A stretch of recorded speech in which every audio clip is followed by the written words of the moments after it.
Hello guys, आज मेरे YouTube channel teaching bye Hussain में और हम जा रहे हैं RS अग्रवाल के क्लास 9 का एक्सरसाइज 1B का क्वेश्चन नंबर 2 को सॉल्व करना है। ठीक है, इसमें बोल रहा है right each of the following in decimal form. इसमें डेसिमल फॉर्म में लिखना है और बताना भी है कि डेसिमल कैसा है। तो सबसे पहले हमने ये क्वेश्चन लिख लिया है, इसको नोटबुक में लिखा। पहला है 5/8। तो 5/8 को अगर नीचे डिनोमिनेटर को अगर 8 को हम ले सकते हैं 2 इंटू 2 इंटू 2, यानी 5/2 टू द पावर 3। यहाँ पे 8 का फैक्टर सिर्फ 2 आ रहा है, इसलिए ये टर्मिनेटिंग डेसिमल होगा। क्या होगा? टर्मिनेटिंग डेसिमल होगा। Terminating decimal. अब इसको डेसिमल फॉर्म में लाना है तो 8 को 5 से डिवाइड कर दीजिए। ये लगेगा नहीं तो 0 देना, और 0 के लिए वो पॉइंट। 5 6 जा 8 6 जा 48, 2 बचेगा, फिर 0 पुट कर सकते हैं, फिर 8 2 जा 16, फिर 4 आया, फिर 0 पुट कर सकते हैं। तो 5 बार में 8 5 जा 40, यानी पहला आ गया 0.625। ठीक है, सेकंड है 7/25। 7/25। तो 7/25 को हम इस तरीके से लिख सकते हैं 5 इंटू 5, और 7/5 इंटू 5 को 5 का स्क्वायर। तो ये जो 25 है वो 5 का फैक्टर, इसलिए ये भी टर्मिनेटिंग डेसिमल हो जाएगा। टर्मिनेटिंग डेसिमल हो जाएगा। ठीक है, और इसको हम डिवाइड के फॉर्म में कैसे ले सकते हैं? 0 दे देंगे तो यहाँ पॉइंट, 2 बार में 50 और 20, फिर 0 देंगे तो 8 बार में। ठीक है, तो यानी आंसर आया 0.28। थर्ड है 3/11। अब यहाँ हम देख रहे हैं कि 3/11 है, यानी कि ये ना इसका फैक्टर 2 आएगा ना 5 आएगा, तो इसलिए ये नॉन टर्मिनेटिंग है। Non terminating, non terminating. और 11 को 3 से डिवाइड भी कर देते हैं तो 0 दे देते हैं, तो 0.222 8 आ जाएगा, फिर 0 देंगे, फिर 7 बार में 77, फिर 3 आएगा, फिर 2 बार में, तो यानी कि फिर 8 आएगा, फिर 0, यानी ये रिकरिंग है, नॉन रिपीटिंग, रिकरिंग है। ठीक है, रिकरिंग डेसिमल, यानी बार बार रिकर हो रहा है, यानी बार बार रिपीट हो रहा है। तो इसका 3/11 को हम ले सकते हैं 0.27 का बार। ठीक है, नेक्स्ट वन है फोर्थ वन 5/13। ये भी 13 जो है वो ना 2 का फैक्टर है ना 5 का फैक्टर है, इसलिए ये नॉन टर्मिनेटिंग और रिकरिंग होगा। तो 13 को 5 से डिवाइड करके देख लिया जाए। 0 देंगे तो 0.4 बार में, 4 बार में लगेगा नहीं, 52 आ जाएगा, तो 3 बार में लगा देते हैं 39। 11 आएगा, फिर 0, फिर 8 बार में 104, फिर आएगा 60, फिर 4 बार में 52, फिर 80 हो जाएगा, फिर 6 बार में 78, ये बार बार रिपीट होता जाएगा। फिर 2 बार में 1 बार में लगेगा 13, फिर 70, फिर 5 बार में 65, और ये बार बार रिकरिंग होता रहेगा, यानी इसका आंसर आ जाएगा नॉन रिपीटिंग। नॉन रिपीटिंग,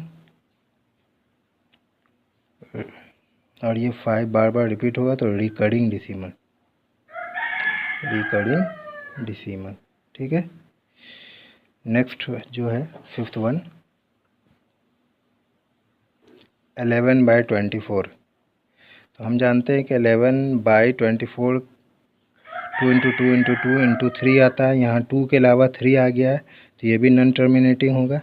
अब इसको डिवाइड करके इसको डेसिमल में ले आते हैं, पॉइंट देने के लिए 0, 5 बार में 120 आ जाएगा, तो 4 बार में लगा देते हैं 96, 14 0, फिर 5 बार में 120, फिर 20 आ जाएगा, 0 दे देंगे।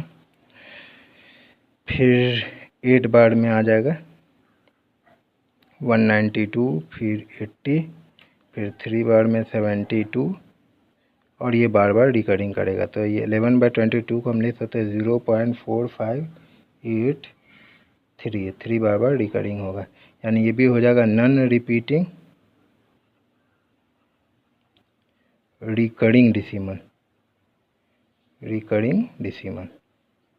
ठीक है, नेक्स्ट वन पे बढ़ते हैं, 6 पे। 261/400, ठीक है। अब 261/400 को करेंगे तो 200, फिर 100, फिर 2 से 50, फिर 2, फिर 5 × 5, यानी कि इसको हम ऐसे भी लिख सकते हैं 261/2 to the power 4 × 5 स्क्वायर, यानी ये फैक्टर इसका 2 और 5 का है, तो ये टर्मिनेटिंग डेसिमल हो जाएगा। क्या हो जाएगा? टर्मिनेटिंग डेसिमल हो जाएगा। अब इसको फॉर्म में ले आते हैं, 6 बार में,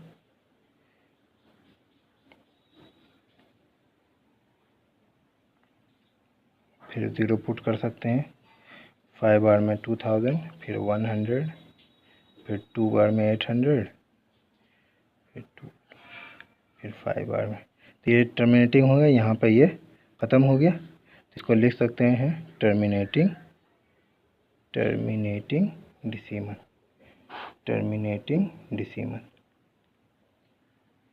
ठीक है। नेक्स्ट वन है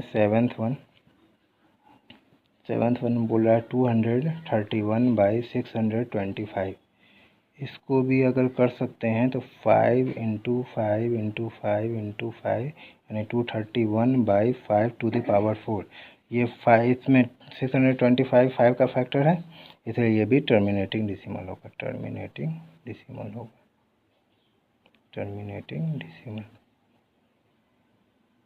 अब इसको डिवाइड करके देख लेते हैं, प्रूफ कर लेते हैं कि टर्मिनेटिंग है कि नहीं। 0.3 बार में लगेगा 1875, 5 3 4, ठीक है। फिर 0 देंगे, फिर 7 बार में लगा देते हैं, 7 5 जा 35, नहीं ज़्यादा आ जाएगा तो 6 बार में लगा देते हैं, 6 5 जा 30, 6 2 जा 12 15 37 600। फिर यहाँ पे 0 डाल के हम लोग कितने बार में लगा सकते हैं? 9 बार में लगा सकते हैं। 9 5 जा 45, 22, 9 6 जा 54, 75 3। फिर 0 डाल के अब हम लोग कितने बार में लगा सकते हैं? 6 बार में लगा के देखते हैं। 6 बार में 37 50, ये भी टर्मिनेट हो गया, तो ये भी हो जाएगा टर्मिनेटिंग डेसिमल। इसी का लास्ट क्वेश्चन पे बढ़ते हैं, 2 होल 5/2। अब इस 2 होल 5/12, इसको अगर इम्प्रॉपर में लिखेंगे तो 29/12 आ जाएगा। और हम लोग अभी देखा है कि 12 जो होता है उसका फैक्टर 2 और 3 आता है, तो 3 हो गया, तो इसलिए ये नॉन टर्मिनेटिंग हो जाएगा, नॉन टर्मिनेटिंग डेसिमल। यानी क्वेश्चन नंबर अभी हम लोगों ने देखा है 12 का, ठीक है। ऐसे अगर नहीं हो तो यहाँ पे देख भी सकते हैं, 12 को लिख सकते हैं 2 × 2 × 3, यानी 3 आ गया, इसलिए नॉन टर्मिनेटिंग। अब इसको डिवाइड करके देख लेते हैं,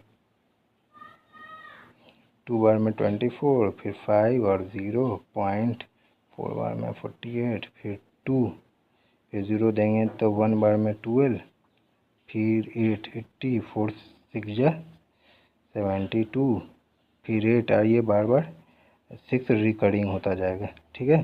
तो 6 जो हो जाएगा वो रिकरिंग डेसिमल होता जाएगा, ठीक है।